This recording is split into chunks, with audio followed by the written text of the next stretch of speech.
Okay. Going.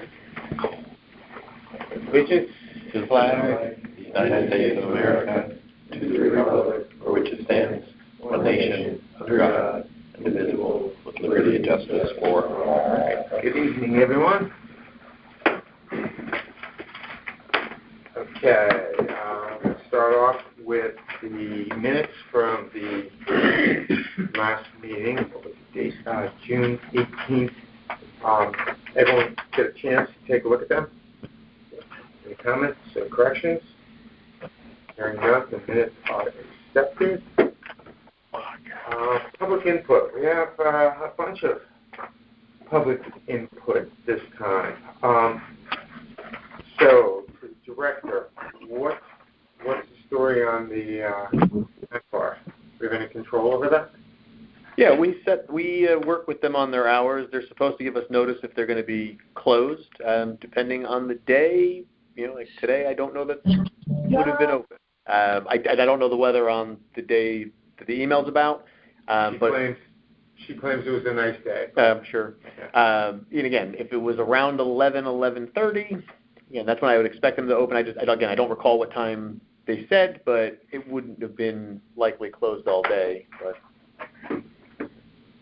how about any validity to the issue in Tungus with the backstop? No. I'll fight the field the field condition emails to the death.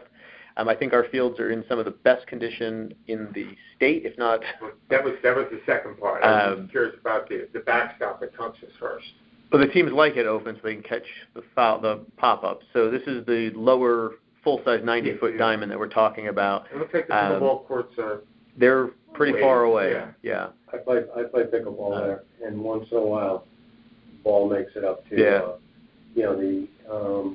the benches that are between the courts. Mm-hmm. There's been a few balls that have hit that roof up there. On the fly? Yeah. Or rolling in there? No, on the fly. So they do make it up there. It could happen. I mean, again, this is typically the older kids play there. It's high school age that's playing down there. But yeah, and then the conditions. No, I mean, I was at Tungus today. I thought it was beautiful. It's edged nicely. It's green. It's irrigated. I mean, you could drive over to Owen Fish. Different story with the drought we have going on non-irrigated fields. But okay. In the pool. Yep. Since the 70s. Yeah. And, I tried to get back when Spark was around. So, Leanne, love to help you out with that, but I don't think that's going to happen anytime soon unless we want to get a subcommittee together to work on coming up with a proposal for a pool, which I'm not advocating for. Okay, thank you. All right, new business.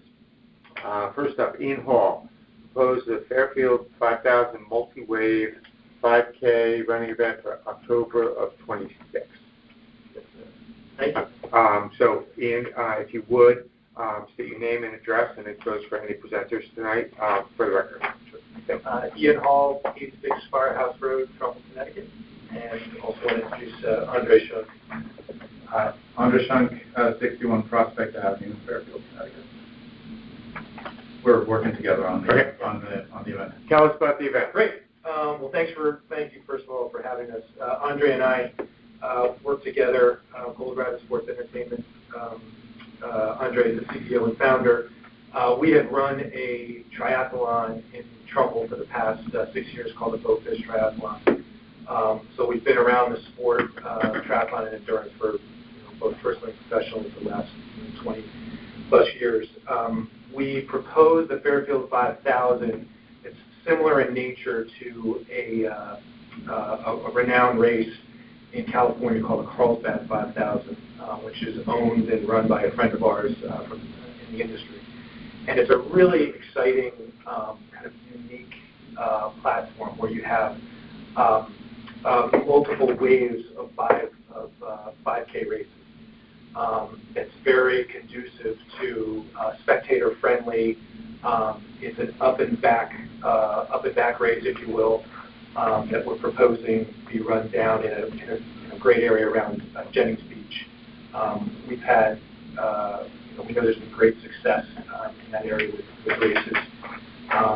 And the Carlsbad 5000, the reason that it's kind of modeled after this is it's a progressive race. So it's extremely fast. It's very straightforward. We proposed in the write-up that we provided where we would run it. Talked to the police a little bit about that too, where we proposed running it. So it's an up and back race. We have probably 5 waves, which would be open men, open women. Something that's unique is a high school wave that we proposed, and then it gets to the crescendo of elite men and elite women. The Carlsbad 5000 brings in professional runners. We're not suggesting that, but we think this is a format that hasn't been run around here before. It can create a lot of great interest in spectator interested runners around the area. Yeah, and it's also the opportunity, if you wanted to, you could actually run 4 or 5 Ks in a day, right? So that's the idea. You can do 1, you can do 2, 3, or 4 waves if you wanted to. So it's a unique format, and it, I think would add something to what's already a pretty great running town, right? Like it's a nice event. And the time we're proposing is October, so it's out of the way from the hot oil.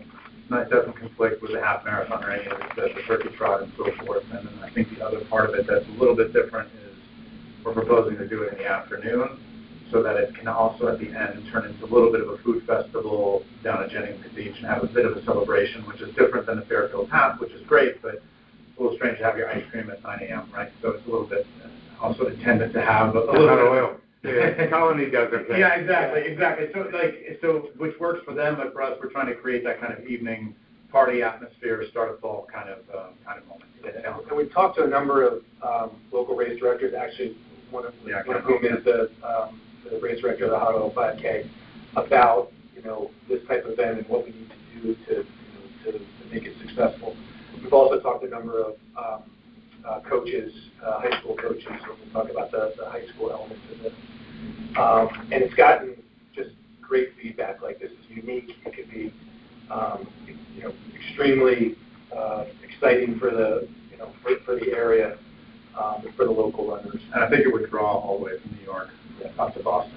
You would probably get a lot of people coming to town for it. Yeah, because we could also elite running clubs. We talked to some of them as well, so we can bring in, again, kind of the everyday runner in those first 2 waves, then bring in the high school folks that we probably do an extended workout, talking with the coaches, because you probably can't have a competitive race during cross-country seasons. We're thinking about all of those elements, but to make it almost like from maybe even year 2, those high school runners that can become those, go into that elite wave. And we have the elites.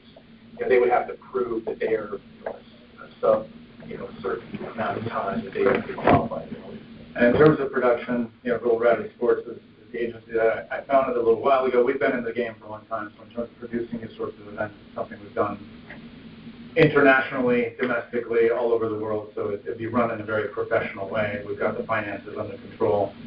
We've talked to the police about it a little bit already, and we would hope to generate some funds like the Hot Oil does as well for Parks and Rec and other entities here in town. Like that's kind of the idea. You do mention that benefit Fairfield First Responders and Fairfield Parks and Rec Department. Do you run this as a for-profit organization? Yeah, so Gold Rabbit is a for-profit agency, and this would be an event that we would own, but we would give this, once we've paid essentially for a little bit of time of the people who are going to be operating. We don't want to have many people running around for months doing work for free, so we're going to compensate some local heroes who are going to help us organize some stuff. We'll have volunteers on the day, but then the proceeds that are left after paying all the bills we would have them go into the system. And we can figure out if that's better off with first responders or Parks and Rec. We haven't quite gotten there. We would look for your input where the money is most needed. You have some pretty lofty goals with regards to the participants. How do the numbers that you're talking about here compare with your Trumbull event? Yeah, they don't. The Trumbull event, we found it during COVID, and it's meant to be super small, so that's around 75 to 100 people that we have participating there. And so this would be a much bigger, it's much more ambitious in terms of participants, but that's also driven by the fact that it's a running race, not a triathlon. So a triathlon kind of has a different operational dimension than just the running race does. And Jennings Beach is such an ideal spot for this that we feel it can handle that kind of crowd. And we're also basing it a little bit on the numbers that the Turkey Truck gets every year, the numbers that the Fairfield Half gets every year. There's just knowing this community and knowing the surrounding communities, we feel pretty confident about that. Yeah, the operational elements about running an operating triathlon are pretty complicated, which we've been doing this year. So even though, small events, but it's got to be extremely tight with all the elements of safety. So that's first and foremost. So that's, I feel confident about that element of being able to direct the race. I have one last question, then I'll stop hogging the airtime here.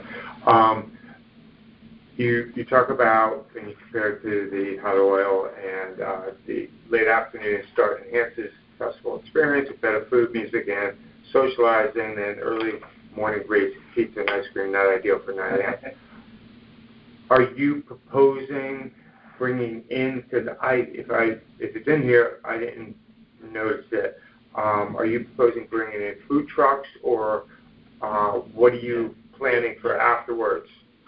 That is something we would definitely like to explore, and I think it can be variable as far as we would like to bring in some type of food services into that area. So there's a celebration after the how high we take that is to be determined, but we'd like to have some type of atmosphere where we'll bring food in. Then what I'd like to do, we can address the request for October, and given that it's August, we have plenty of time for that. When you get more details on what you're thinking, number of food trucks, if there's going to be, especially if there's going to be any adult beverages included for the runners, like Colony or something like that. Why don't you plan to come back, assuming today we move forward and give you the approval? Why don't you plan to come back at a later date when you have more of those details?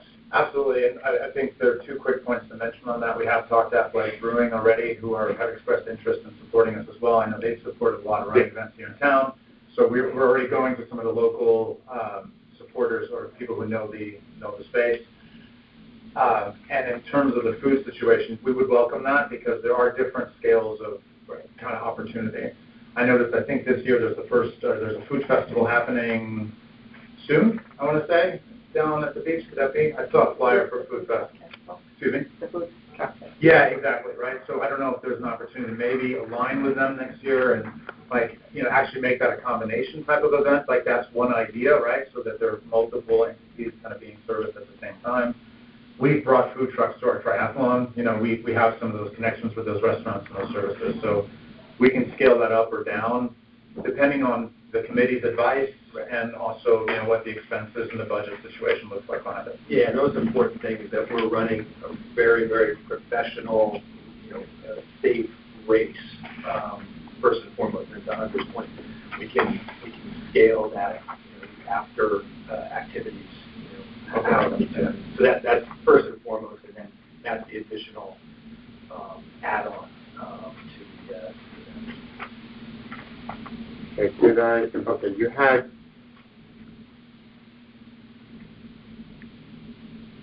two dates, October 3rd or October 7th.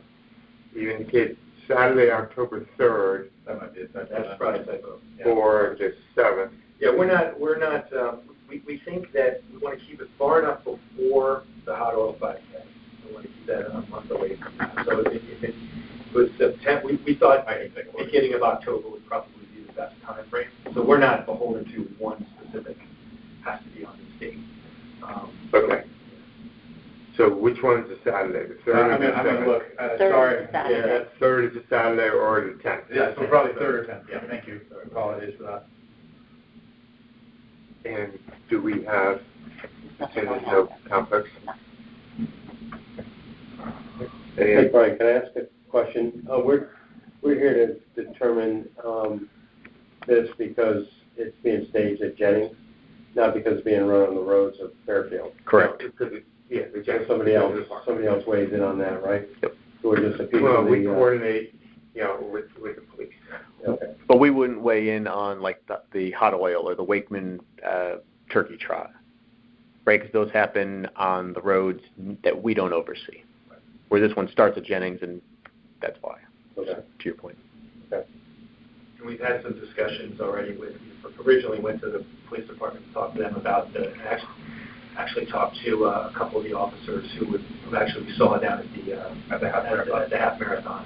We kind of mapped out the course. So they're familiar with this, and then once, we understood this was the first step, and then they would come in to, if we were to get approval on the staging of the races.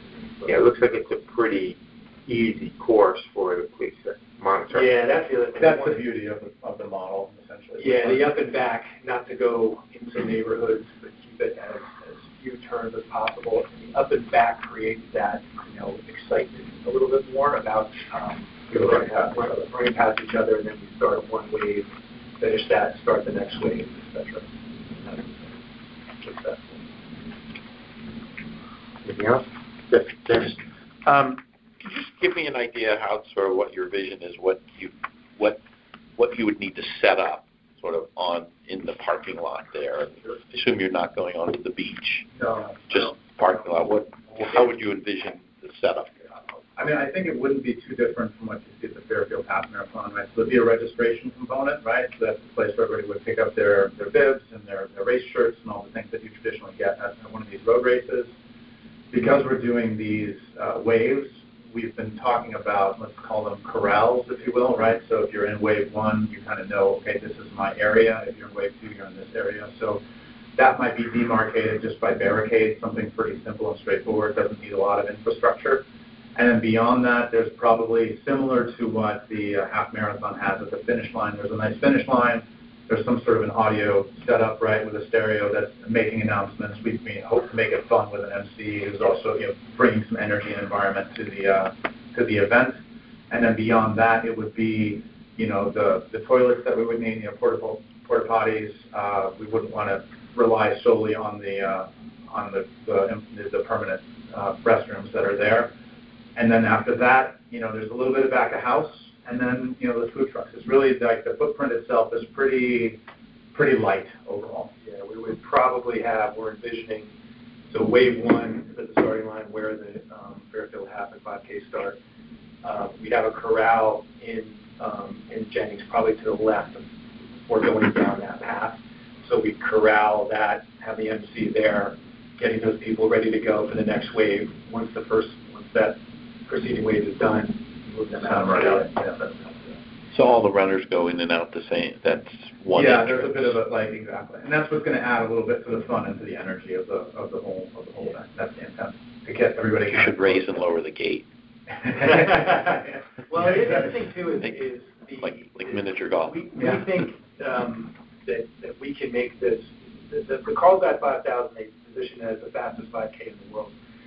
They've broken like 16 national records and world records. And we're thinking we can actually create this into Fairfield, Connecticut's fastest 5K because it's so flat, very few turns, and there's an element to that makes it really interesting, especially to those elite runners, and Don's point, being able to bring them in from Manhattan, from Boston, and we think that kind of leads up to a nice crescendo of the event.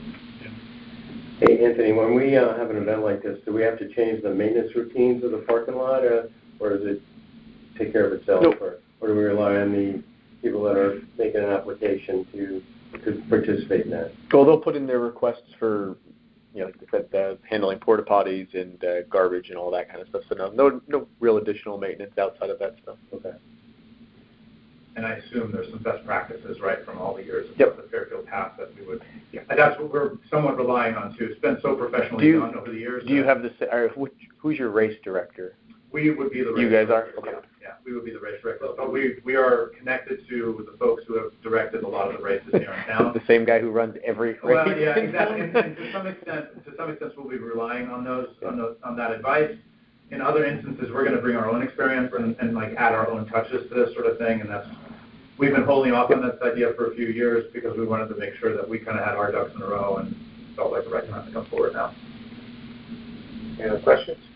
I just have a curiosity, so slower people go first? Yeah.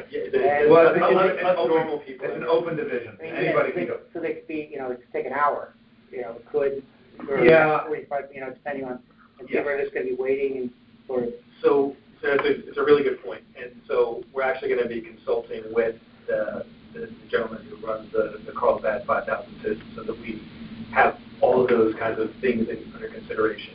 And there is a chance that we could, we would probably break it up by an hour just in case, or by wave. Then once you get into, we were originally thinking about kind of a fun run that we put in the original spot where you could have kids in strollers and things like that. But then you might have, people, walking the course and things like that. So we have to be kind of mindful of, not that we want to race through it, but we have to kind of keep that in consideration. So. And also, to do a 5K in an hour is very, very, very slow, right? So I think that we're probably like Rubber band. So and I don't mean to diminish the accomplishment of finishing a 5K even if you do it in an hour. I don't mean to do that, but the fastest people are going to do it 15 minutes. That's the elite men are going to do it 15. You're going to have most people finishing in around between 25 and 30 minutes probably, and then you might have some stragglers who are coming in.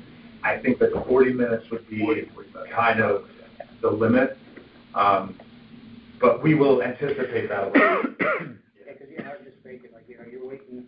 Yeah, exactly. Yeah, but that'll be part of the fun too, right? And so this is also coming a little bit out of our triathlon experience, right? So if you do an Ironman, for example, right, some people finish in 8 hours, other people finish in 17 hours, and the environment around those people who are finishing at the end is actually really amazing because people are trying to get those people in. So recreating that to the tiniest degree for people who are maybe at the back of the pack still. And we're actually able to start a wave potentially even before the other wave finishes because again you've got at least a 15-minute window there. So that's there may be some overlap. That's not a problem at all. And again, we're going to get a lot of feedback from Carlsbad on that on how we handle that.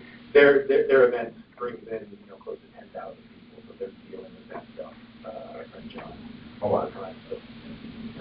Any other questions before I ask? Chris or Dylan, are you on? What? Dylan. Is Chris? Chris. Chris still on? Chris? Online. He's there. You better, because otherwise you can't vote. Chris?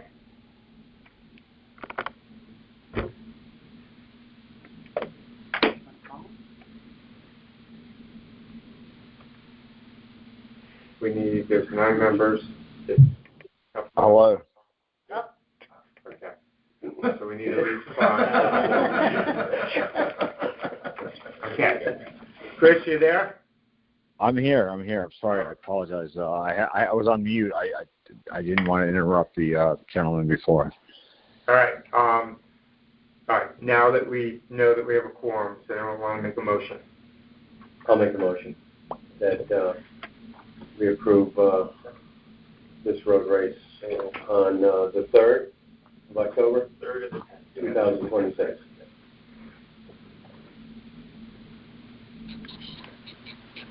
Any second? Any further discussion? So we'll approve it for the 3rd. And if in your planning, because both dates are open right now, if in your planning when you come back and you're talking about food trucks and whatever, then we can, if the 10th proves to be better, then it's still open there. Okay. Anything from the public? Why don't you do a triathlon? Oh boy, Coming next. Fairfield needs a triathlon. I couldn't agree more. Yeah. And we'll gladly pick up that discussion. All right. Bring it back to the commission. Thank you. All those, Check out the Blowfish. all those in favor? Chris? I'm in favor. All right. You good? Thank you very much for your time. everybody. Appreciate it. Thanks, guys. Have a nice evening.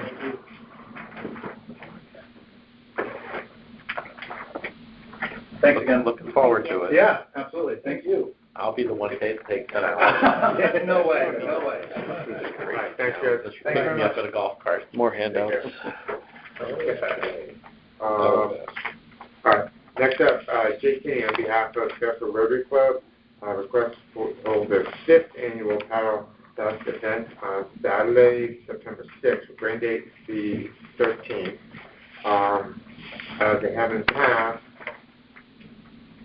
They have a 5th annual Paddle Fest as they have in the past. However, this year they're requesting to add food trucks and the selling of alcohol at the event. Jay? Okay, Jay Tinney, 544 Roland Road in Fairfield.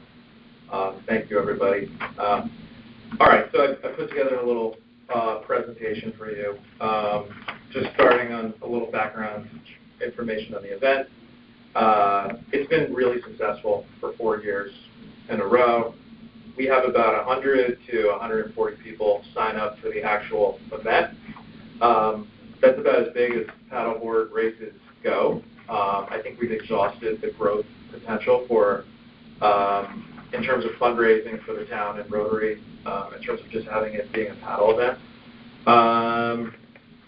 We get about 150 to 200 people, including the Rotary volunteers. We have Sacred Heart volunteers participate. And then you have people who come, watch. We gross anywhere from $10,000 to $14,000. That's registration fees, sponsorships.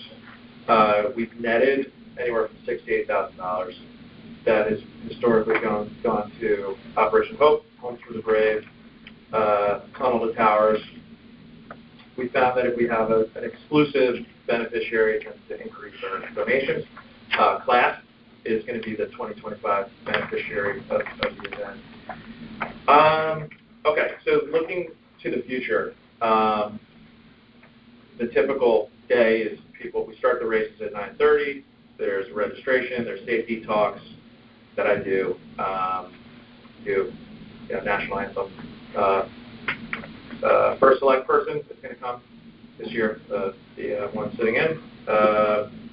And the races usually stop around 11:30. We do awards, and then people just hang out. It's usually a beautiful day. People come from as far as Canada, Maine, Vermont, the Carolinas. So a lot of people travel to town for the event, and then it just kind of stops. What we like to do is have food trucks. We've gotten a sponsorship from Two Roads. So this would be a way to extend the event and to have it be like a post-party to the event, as well as raise additional funds for the Rotary Club. My friend Bill here, I don't know if he's going to be continuing the golf outing, which is Rotary's flagship event. So we're really counting on PaddleFest to be like a primary driver of revenue for the Rotary Club. So when I think about what sort of the vision is, like Westport raises hundreds of thousands of dollars with their Lobster Fest. I kind of view that as a really well-run event that we would look to as something to kind of strive for. These are adults. The typical age of a Paddle Fest participant is 40, 50, 60. The oldest people who do it are 70s. There are a bunch of those as well. So I'm saying that because there will not be a bunch of drunk kids on the beach. I can promise you that. Okay. I have a security plan in here. The Rotary Club does Beer Fest, which is at the October Halloween on the Green.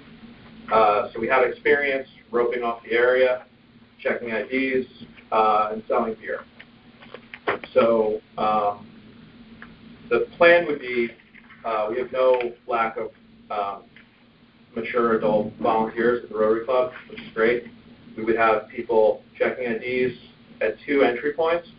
when people register for the race, and if anybody comes in after race registration closes, anybody over 21 who is interested in buying beer would be given wristbands, and then we'd have adult Rotarians sell beer at a table that would be exclusive to beer. We already have, in the club, we have like that plastic orange fencing that we could use for a perimeter. And if you look at the final 2 pages, I've sketched out like how we would actually secure the area.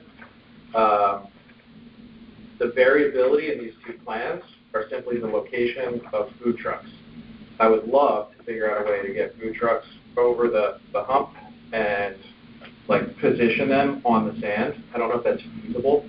I don't know if the food trucks would drive on the beach, but if it's possible, that's what I'd like to do. If not, that's plan B. The food trucks would be on the circular drive approaching the Jennings Pavilion, and people would simply have to go through the pavilion to get food and then come back to the sort of the roped up area. I went to the state, and we did get a liquor permit, which is on the last page, but I know that's an important part of this. So that is the long and the short of what we're looking to do. Okay, couple things.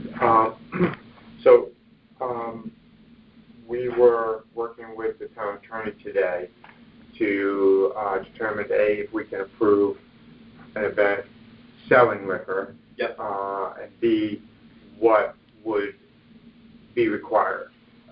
Because we can here approve, you've already answered one of the questions, we can approve one of the elements, which is we can approve the event with selling, but then you have to get the permit, which I see, which only has the 1 date, doesn't have a rain date. So your request is for with the rain date, but the liquor permit is only for 1 date. Okay. And this is to the director. In Attorney Pyrus's note back to us, he did say that it would be required a state permit, which is in here, but they would also need to investigate some other town departments, land use or health department. Who else would have to be involved? Because Phil, to my knowledge, no other town department is for a liquor permit. I believe it's just the state permit. We do liquor permits, hundreds of them, at the pavilions. So I am fairly familiar with the process. Okay, so we approve it, and there's a liquor permit. Yep. We don't have to send Jay off to, the town hall to see who else has to get involved. So that's with the permit. I have to go to the zoning, fire marshal. There you go. Part of the state permit. Yeah. There is an old form out there that has that's now removed from the state form, so that might be an old policy. No, I specifically asked the attorney, what are the next steps? Because I wasn't anticipating that you would show up here with the permit in hand. Good on you. But I asked the attorney specifically, assuming you were starting here with the approval, what are the next steps? What's required? And his response was, that's not up to us to tell you, but you're clearly ahead of the game. So, and originally I was not in favor of supporting this, but I think you've changed my opinion a little bit. But questions? Driving trucks on the beach. It would not do it. Probably not, especially with the weather. Who knows? You're going to get towed out of there. You'll sink. Well, if they would do it, I mean, are you against it, or is it just like, hey, we wouldn't advise it because I don't know if you'll be able to get off, or is it something that is... Well, I wouldn't want to waste town resources having to pull you guys off the beach. So I think your better option is to go in the circle like your plan B was. I think that's just the smarter, more prudent option. Okay. And there's probably, you have to, if you let food trucks out there, then where do you draw the line between what you let drive over the hump there to get out to the beach to do whatever? Say Okay. somebody wants to have a barbecue and they want to bring back a truck up to the barbecue or something. Got it. It would be a tough thing to regulate. And I don't think you're going to find too many food trucks who say, Yeah, I know. cool idea, I'll drive on this thing. Yeah. You know, Yeah. they know they're going to get stuck. Yeah, okay. Or we just got vendors that open up, put a tent up. Yeah, we can do You know, that as well. if you wanted to have it on Yeah. the beach, you could send us a food truck, you just have the Yeah. right, Okay, food vendors. got it. That's fine. Brian, what was your concern prior to that? I'm just always concerned. When liquor's involved. I'm concerned too. As a beach resident, I have SantaCon kids peeing on my lawn. Okay, so that's the last thing I want. So I want everyone here to understand that's not going to happen. And my bigger concern, I don't mind, I'll go home and have a drink before I go to bed tonight. So I'm not opposed to that.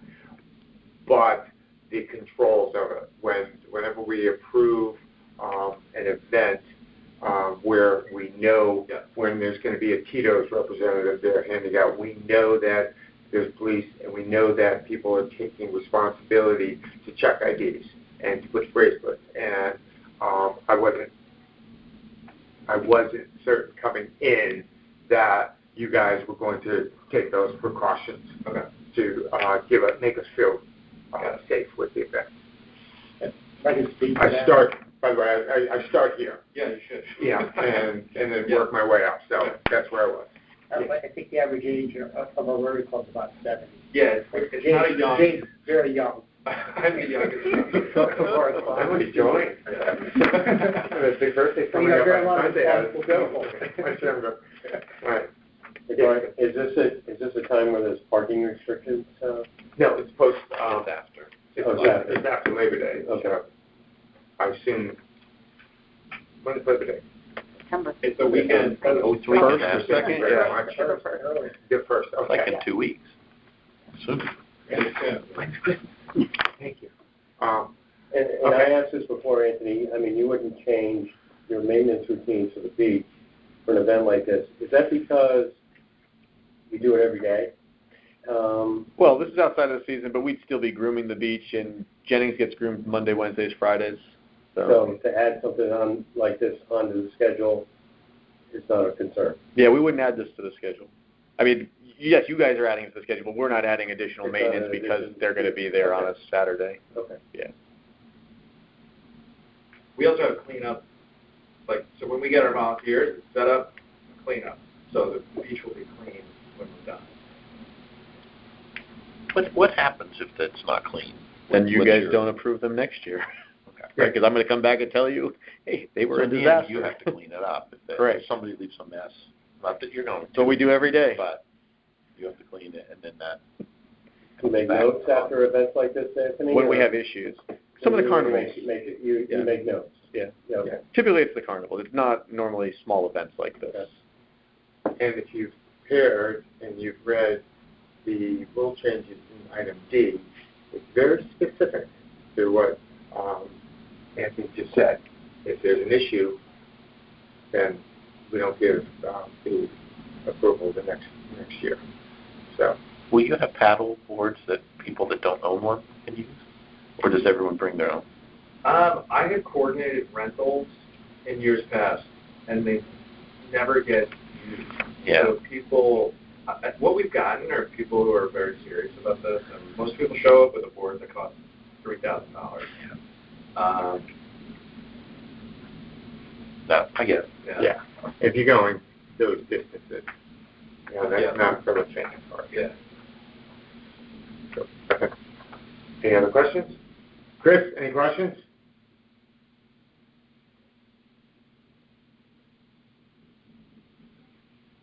Still on? No, I'm pretty good. I think you guys explained everything really well. Thank you. All right. All right. So, someone would like to make a motion? I have a question first. Okay. I'm a member of the Rotary Club. Am I still able to vote? Nope. Well, I know. if you do not vote, then it's not going to be approved Right. And Jay's gonna come back, You've been. well, and it's in 2 weeks. Yeah. Dissolve your membership or. I think he could recuse himself, and you'd still pass 4-0 or 4-0-1. In the past, you've abstained. For a quorum, we need, Well, I think he'd still be counted for the quorum. And because if he voted no, it still would pass 4-1. yeah. I do have a question though. Who are we suggesting to recuse themselves? Bill. Yeah, you're right, because if he abstains, it's still 5 votes. And Right. the 5 votes dictates the quorum.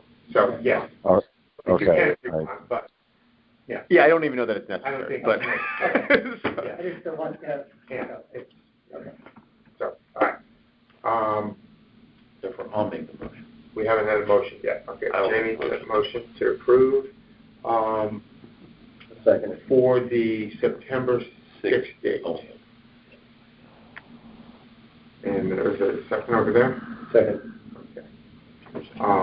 You're good with that? No rain date? Yeah, I don't know how long it takes to get. I don't have time for a rainy day. Yeah, I don't know how long, how much effort goes into modifying a permit, but, okay. Any further They're discussion? going to get wet anyway, so. What's that? They're going to get wet anyway. That's right. But no, it's gonna hang out afterwards. Yeah. All right. Chris, any questions? Anything No, else? I'm good. Thank you. All right, all in favor? Aye. Chris? Yes. Chris, did you vote? Yes. Okay. He said aye. And abstain? Okay. Yeah, it's neither more difficult or, yeah. Okay. All right, you're good? Okay, hey, thank you very much. Good luck, Jay. You're welcome. Appreciate it. Thank you.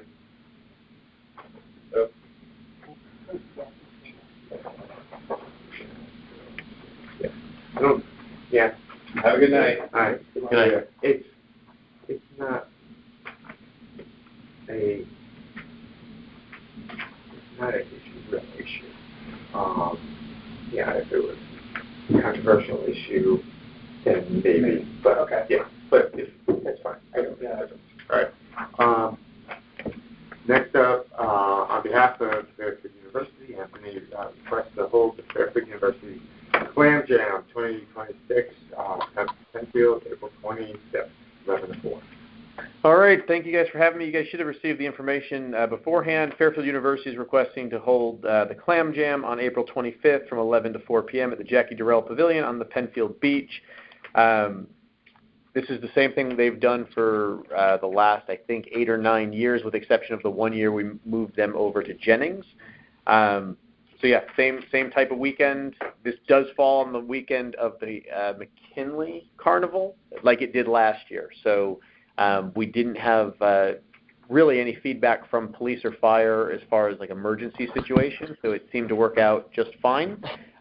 So other than that, nothing in their proposal has changed from last year or the year before. But there's no Fairfield U representative here for us to talk about being good neighbors and talk about SantaCon. I'll pass that on. We have a meeting at 2 o'clock tomorrow to talk about SantaCon. Okay, good. Tell them that we love supporting all of their, clam jams and polar plunges and everything else, but we like them to be good neighbors too.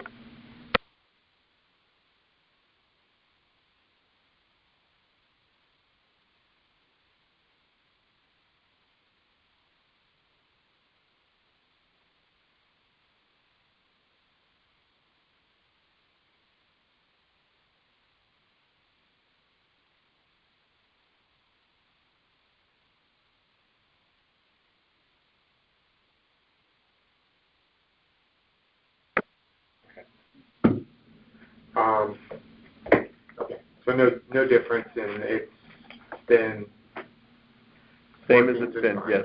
Okay. Yep. Any questions? Brian, considering your concern that nobody's here from Fairfield University and this isn't going to go on until 2026 in April, should we give them another opportunity to be here? No. No? No, I just like slapping their hand. I want to make sure you're in good mood. No, that doesn't hold us back from. Okay, you're not worried about this? No, the Clam Jam is it's been a great event. Okay. It's been off of Lantern Point, under control. It's doing a good job. So yeah, no issue. Brian, and Anthony, I have one question. Okay. Is this coming before us because it's less than 5 years of where they transition to a new spot? Now, this comes before us because of the size and the alcohol. Got it. All right, that's all I needed. Thank you. All right. Would like to make a motion? I'll make a motion. I'll second. Bill, Jamie. Anything else? All those in favor? Chris? Yes. Okay.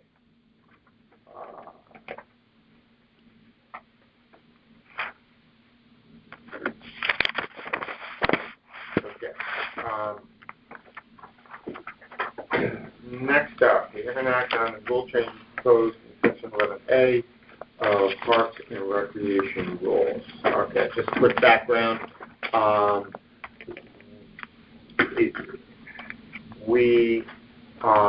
It's been put to us that we need to expand on our rules to make them more descriptive as to how to apply for a permit and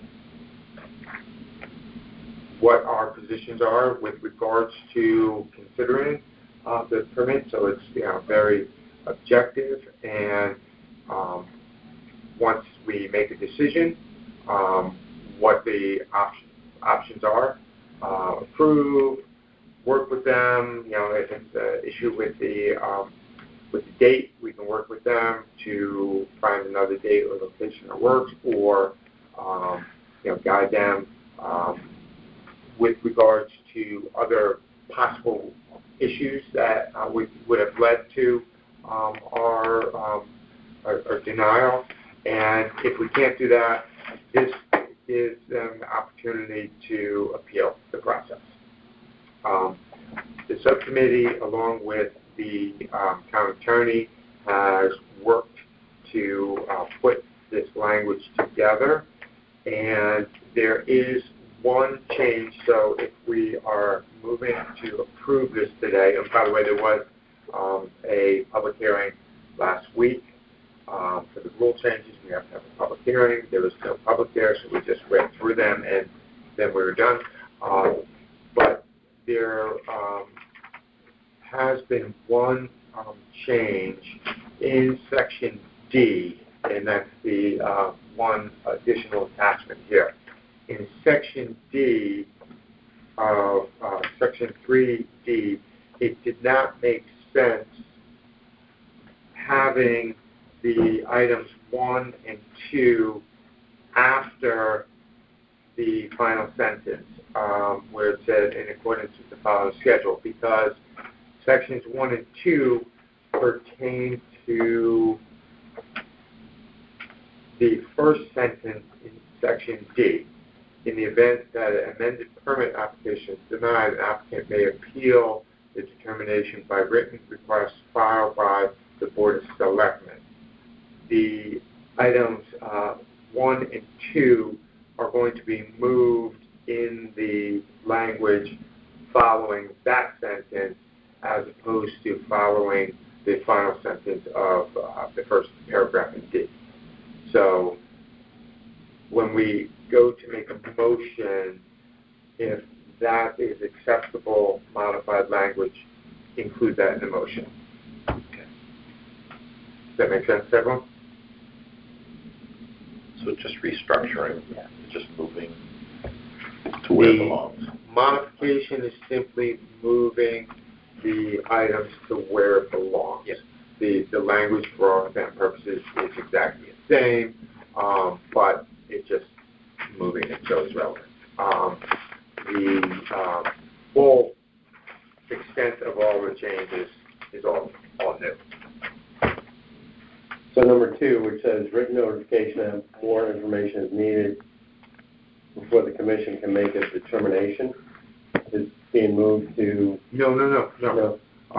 In section D. Yeah.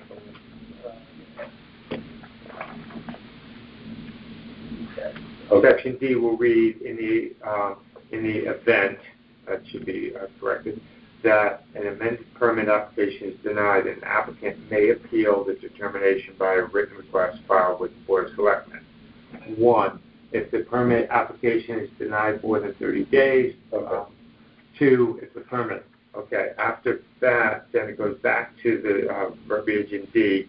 The applicant and the representative of the commission shall have the right to appear before the Board of Selectmen, who may reverse, affirm, or modify the original determination and will provide a written explanation of their findings as soon as is reasonably practicable, period.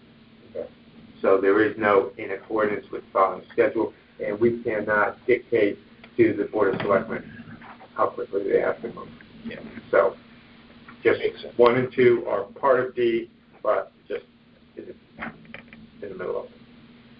so what I like about it, I like the fact that this commission can work with an applicant on how to mitigate or to, resolve the issues before we go to the selectmen's meeting, because I think that probably be a good idea for us to avoid having to bog down the selectmen meetings with random permit requests that may or may not be in our best interest.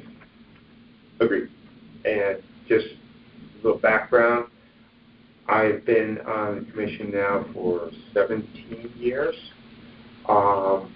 There was one group that we worked very closely with over a period of several months and several appearances here, and we worked closely with them and resolved the issue that the girls softball. We have had, that I can recall, one decision of ours that was appealed, would have been appealed. Okay. Can you think of any others? No, not off the top of my head. So this is driven by that one situation, but I can't imagine that we're going to be bogging down the Board of Selectmen with people coming out of our meetings. This is permits. This doesn't include the marina, things like that. It's all permits for. Correct. All right. If it's all acceptable with the slight modification, then I'll make a motion. I'll make a motion to accept the rules the way they've been presented here tonight, with the modifications that you suggested. I can second it. Okay. Any further? Chris, anything?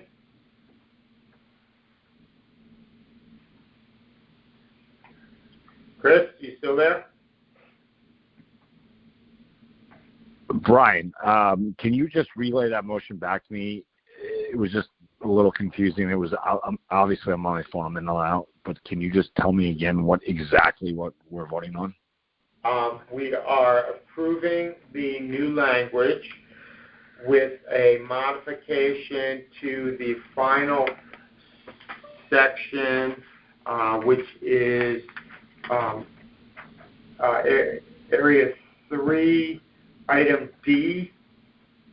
The final 2 essential footnotes, numbers 1 and 2. Yeah, I'm there. I'm there right now. I'm on item D. Okay. Okay. The items 1 and 2 pertain to the first sentence in D, not to the Board of Selectmen. So numbers 1 and 2 are going to be moved to follow the first sentence, and then the paragraph will continue with regards to the representative, applicant and representative going to the Board of Selectmen. And this is what we spoke about last week, correct? Correct. Okay. Yeah. Okay. Got it. I got it, and I'm in approval. I obviously will work for the vote, but yes. Okay. All right. And just one thing to point out: this is blessed by the town attorney and outside counsel. So. Yep. Okay. I'm with you. Thanks. All you. those in favor? Yes. Chris? All right. Yes. Beautiful.